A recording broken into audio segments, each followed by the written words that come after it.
태초에 하나님이 천지를 창조하시니라. 창세기 1장 1절 말씀.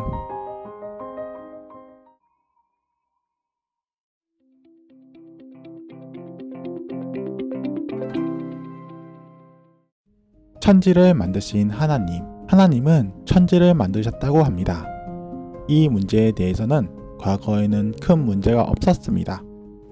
그러나 지금의 시대에는 창조에 대해서 신앙과 과학과 대립이 된다는 생각으로 인해 과학 이론과 신앙적 배경 가운데서 어떻게 생각해야 할지에 대한 많은 고민이 있습니다. 현실적으로 우리는 과학 이론이 많이 증명되고 있으며 세상의 현실에 이루어지는 것을 경험하고 있고, 하나님에 대한 경험과의 차이로 인해 우리의 신앙의 배경이 흔들리는 것 같이 느껴질 때도 많습니다. 창조와 과학의 문제에 대해서 신앙인들은 여러 가정으로 생각하고 있습니다. 이 문제에 대해서도 앞에서 설명했듯이 우리는 언제나 모사의 신학을 하고 있다는 바탕으로 생각했으면 합니다. 그렇기에 어떤 것이 맞다는 결론을 내지는 않고자 합니다. 창조하신 방법에 대해서는 결국 하나님만이 아시기 때문입니다. 하나님의 7일 창조. 우리는 하나님이 어떻게 창조를 하셨는지 100% 이해하기는 어렵습니다. 그렇지만 앞으로 설명할 것과 같이 다양한 가정으로 생각해 볼 수는 있습니다. 첫 번째, 가장 일반적으로 하나님이 7일간 세상을 만드셨다는 것을 주장하는 사람들이 있습니다. 그 외에도 성경 인물들의 나이를 계산하여 지구는 약 6,000년 정도 되었다고 하며 젊은 지구론자라고 부릅니다. 이를 믿는 사람들은 성경에서 하나님이 말씀하셨기 때문에 무조건 사실일 수밖에 없다고 말합니다. 이러한 논점에서는 태양이 생기기 이전의 하루는 어떻게 나눠야 할지, 3일째의 식물은 태양이 없는데 어떻게 자랄 수 있는지와 같은 문제제기가 있습니다.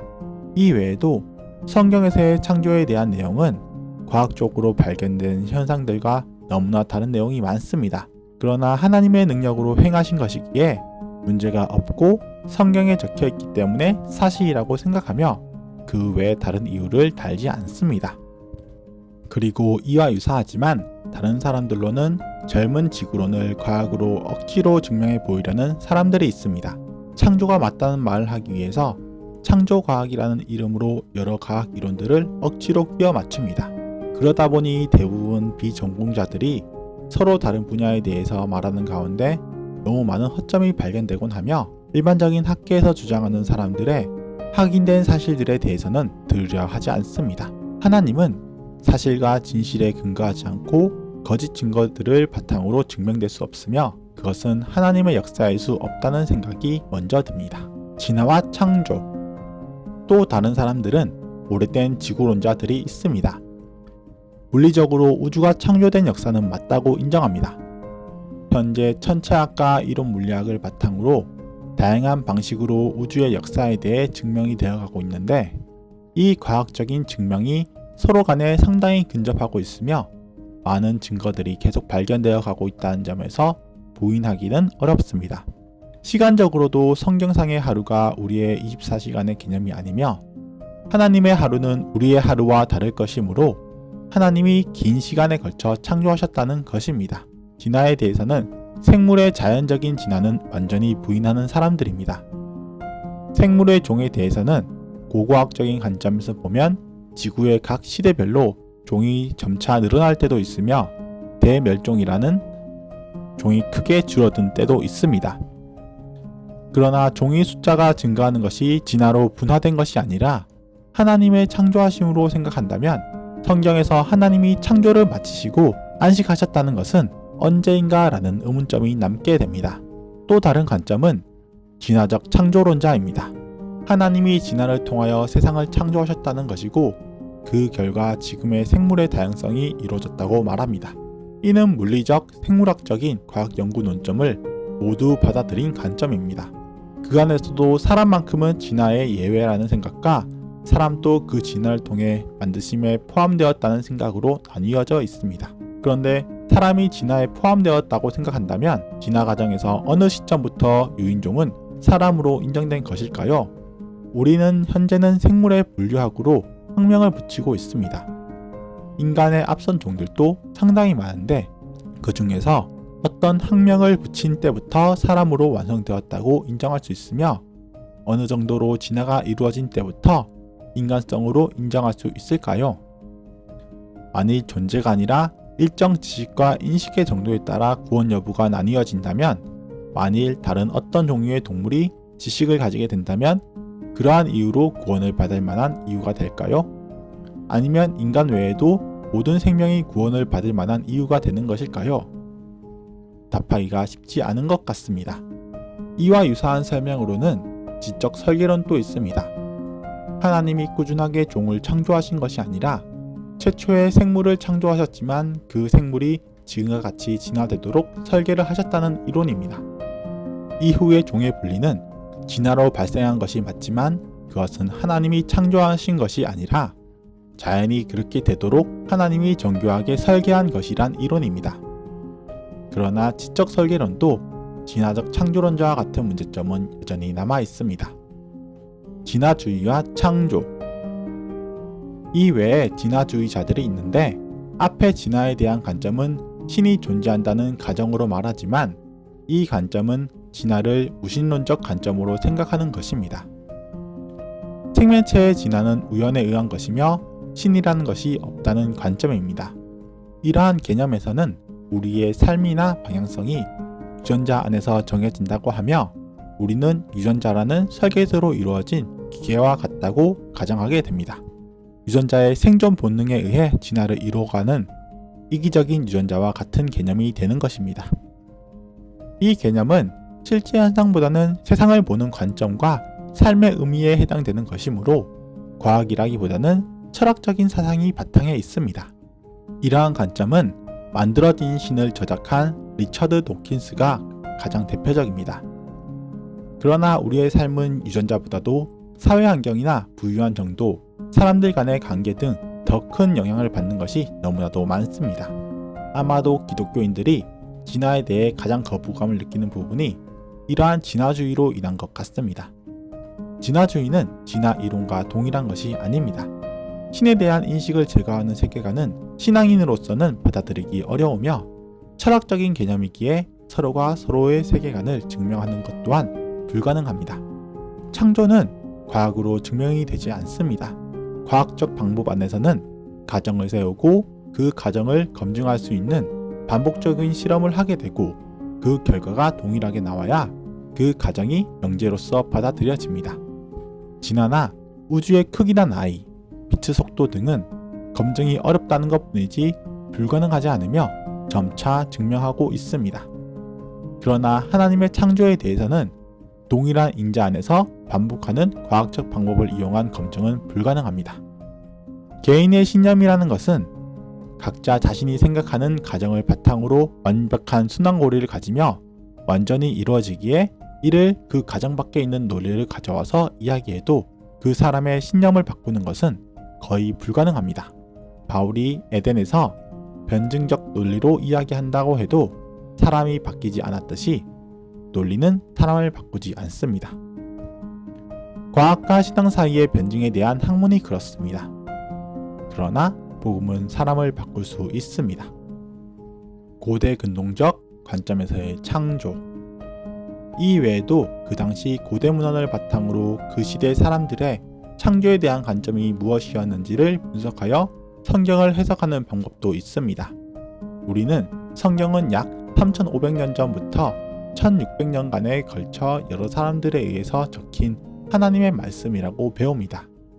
그렇다면 그 시대의 인식은 우리와 다를 것을 감안해야 합니다. 단 200년 정도 전에 조선시대의 사람들과 우리의 생각을 비교해 보아도 생각의 기준은 매우 다릅니다. 노예제도가 있고 예를 중시한 세대, 태어날 때부터 신분에 따른 차별이 매우 당연한 기조로 놓인 세상에서 살아왔기 때문에 평등을 바탕으로 한 지금 우리의 생각과는 매우 다를 것입니다. 무엇보다도 지금은 과학적 사고가 우리의 삶에 구석구석 스며들어 지금은 당연하다고 생각되는 것도 단 200년 전에는 신비하고 놀라운 마법과 같이 여겼을 것입니다. 그와 같이 각 시대의 배경에서 사고의 방식은 지금과 크게 다릅니다.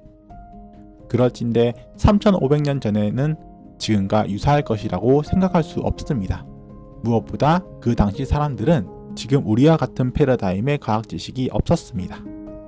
만일 성경이 지금의 지식과 상식을 기준으로 쓰였다고 한다면 그 당시의 사람들은 그 성경을 읽어도 현대와 같은 생각을 하지 못하므로 이해할 수 없을 것입니다. 그러나 성경은 성경을 쓴 사람의 문화적, 인격적 배경으로 기록되었다는 유기적 영감론으로 받아들인다면 그 글은 그 당시의 사람들의 입장에서 적혔을 것으로 생각해야 합니다. 유기적 영감론을 기준으로 분석하기 위해 성경이 작성된 당시 사람들의 문학이나 사회상을 연구하여 각 시대의 보편적인 인식을 바탕으로 해석해야 맞는 해석이 가능할 것입니다. 이러한 방법은 성경이 다른 학문들, 특히 최근의 과학적 기조를 대변하기 위한 것이 아니라 오직 하나님이 어떠한 분이신지를 드러내기 위한 책이라는 점에 좀 더 집중합니다. 그리고 당시의 문화상을 배경으로 해석하기 때문에 하나님의 말씀의 해석이 크게 달라지는 문제가 없을 수 있습니다. 다만 이러한 관점은 성경의 모든 구절은 현대의 모든 학문에서도 절대적으로 합당해야 한다는 절대성을 주장하는 사람들에게는 틀린 주장으로 생각되어 받아들여지기는 어렵습니다. 배경 설명이 길었는데 성경을 작성한 사람의 문화를 배경으로 적혔다고 생각한다면 숫자 7이라는 것은 고대 근동에서는 신이 사는 성전을 상징하는 숫자입니다. 그리고 앞에 3일 동안 첫째 날 빛, 둘째 날 하늘과 바다, 셋째 날 땅이라는 배경을 만드시고 뒤에 3일 동안 각각에서 운행하는 개체를 만드시는데 넷째 날 광명체, 다섯째 날 새와 물고기, 여섯째 날 동물과 마지막으로 인간을 만드십니다. 그리고 7일째에는 하나님이 쉬시는데 이는 앞에 6일간 하나님이 창조하시는 것은 하나님이 일하기 위함이 아니라 하나님의 형상으로 지어진 세상이 운행되는 것으로 말미암아 하나님이 영광받기 위함이라는 것입니다. 그리고 성경에서 7일 동안 성전이 지어진 것을 설명하는 문구로 본다면 그 당시 다른 신의 성전을 7과 연결한 것과는 차이점이 있음을 볼 수 있습니다. 일반적인 고대 근동신화에서는 신전은 신이 인간에게 명령하여 자신의 집을 짓게 하고 신이 사는 곳이며 그 신전은 이 세상 안에 존재합니다. 그러나 성경의 창세기는 하나님이 인간이 살 집을 7일간에 걸쳐서 지으시며 그 성전은 온 세상이 된다는 점이 다릅니다. 하나님의 창조의 이유에 대해서도 다릅니다. 일반 근동의 신들은 자신의 수발을 들게 하기 위하여 사람을 창조했다고 합니다. 그러나 기독교의 하나님은 사람을 자신과 교제하기 위하여 만들었다고 합니다. 근동신화 가운데서 유사하게 보이는 부분이 있다 생각할지라도 그 근원은 완전히 다릅니다. 이 외에 창조의 단어 자체의 의미도 조금은 다르게 쓰이기도 합니다.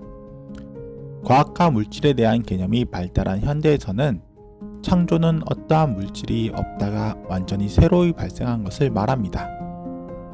그러나 고대 근동의 창조는 이미 존재하는 물질이라 할지라도 그 물질에 대한 개념이 새로이 생기는 것을 창조라고 생각했습니다.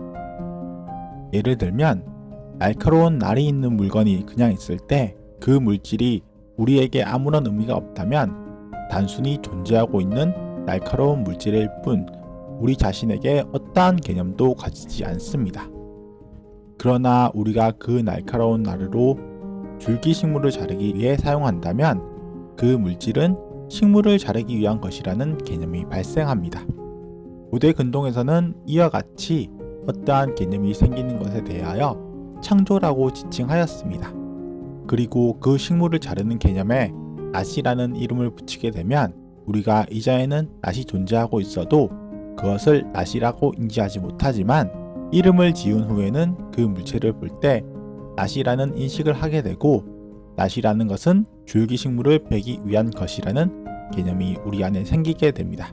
이러한 개념을 만들고 이름을 짓는 과정은 그 물질의 근원과 목적을 바라보는 지혜가 필요합니다. 그와 같이 창세기에 아담이 동물의 이름을 짓는다는 것은 단순하게 원하는 이름을 붙인다는 의미로 사용된 것이 아니라 하나님이 하신 개념의 창조를 한 것이라 말합니다. 그와 같이 성경의 단어를 지금의 단어로 번역하여 읽는다 할지라도 그 단어 자체가 가지는 의미는 지금의 우리가 가진 생각과 시작부터 다를 수도 있습니다. 이와 같이 창조에도 여러 가지 관점들이 있습니다. 개인적으로도 여러 해 동안 믿음의 기간을 지나오면서 단지 하나의 개념만 줄곧 지지해 온 것은 아닙니다. 이 영상을 보시는 사람마다의 생각은 모두 다를 것입니다. 이 영상으로 어떠한 생각으로 결정을 하는 의미에서 열거한 것이 아니라 하나님의 창조에 대한 다양한 관점에 대해서 포용할 수 있는 시간이 되었으면 하여 이야기해 보았습니다. 다만 중요한 것은 창조는 오직 하나님이 행하셨고 전 우주적으로 이루어진 것이라고만 대답할 수 있어 보입니다. 앞으로도 기독교 안에서는 창조가 어떻게 이루어졌는지에 대한 논쟁이 있을 것입니다. 그런데 왜 이러한 논쟁을 해야 하는지에 대해서 먼저 고민해 봤으면 합니다. 하나님의 창조는 왜 중요한가? 왜 우리는 세상의 창조에 대해 이야기해야 할까요? 세상 모든 것을 하나님이 만드셨음을 인정하고 하나님이 주인 되심을 인정하기 위해서입니다. 위의 이론들 중에 실제로 어떠한 방법으로 창조된 것인지는 알 수 없습니다. 그 안에서 우리가 생각하는 형태는 다를지라도 중요한 것은 하나님이 세상의 창조 주체라는 것입니다. 우리의 신앙은 하나님이 우리의 주인 되신다는 것을 창조하셨음과 함께 배우게 되는 것입니다. 우리가 깊이 학문적으로 어떻게 창조되었는가를 따지고 들어가지 않는다고 할지라도 심지어 글을 읽을 줄 모르는 사람들이나 복잡한 이론을 생각하기 어려운 사람일지라도 하나님을 주인으로 섬기는 사람이라면 그 사람은 하나님 앞에 지음받았고 택함받았음이 분명하고 우리는 그것을 의심할 필요가 없습니다. 세상의 모든 것은 하나님이 지으셨고 세상의 모든 질서는 하나님으로부터 말미암습니다. 하나님이 온 세상을 창조하셨음을 기본 명제로 생각해 볼 때 우리가 보기에 마음에 들지 않는 것에 대해서 하나님이 계시지 않는다라고 말해버린다면 그것은 질서가 있을 수 없을 것입니다. 만일 하나님이 만들지 않고 계시지 않는 곳이 있다고 하면서 그 안에서 무언가 질서가 있다면 하나님이 창조하지 않으신 곳에도 질서가 있다는 의미가 되며 즉 다른 창조가 가능하다는 결론이 되지 않을까요? 세상의 모든 학문이나 아름답다고 여기는 모든 것은 질서와 아름다움의 근원이신 하나님으로부터 말미암지 않고서는 존재할 수 없을 것입니다. 우리가 악하게 생각하는 것조차도 죄로 오염되었을 뿐 하나님의 형상이 포함되어 있지 않은 곳은 없습니다. 이 부분에 대해서는 챕터 3에서 좀 더 생각해 보았으면 합니다. 그리고 지금은 하나님과 구원에 대해 좀 더 집중하여 설명하고 있는데 진화 이론과 신앙에 대해서는 가능하다면 챕터 10까지 모두 마친 후에 다른 영상에서 좀 더 자세히 이야기하도록 하겠습니다. 과학과 신앙 사이에는 여러 가지로 설명하는 이론들이 있다. 하나님이 어떻게 창조하셨는지는 우리가 정확히 알기는 어렵다. 하나님이 창조하신 방법보다 창조하셨음 자체가 중요한데 하나님이 세상의 주인 되심을 고백하게 해준다. 더 자세한 내용을 알고 싶으시다면 아래의 내용들을 읽어보시기를 추천해 드립니다. 더 많은 사람들에게 공유되기 위하여 구독과 좋아요를 꼭꼭 부탁드립니다. 그리고 아는 지인들에게도 추천 부탁드립니다. 여러분의 지식을 함께 모으기 위해서 알고 계신 것을 댓글로 남겨주세요. 궁금하신 점을 남겨주셔도 좋습니다. 참고하여 더 좋은 자료로 부탁드리겠습니다. 지금까지 들어주셔서 감사합니다.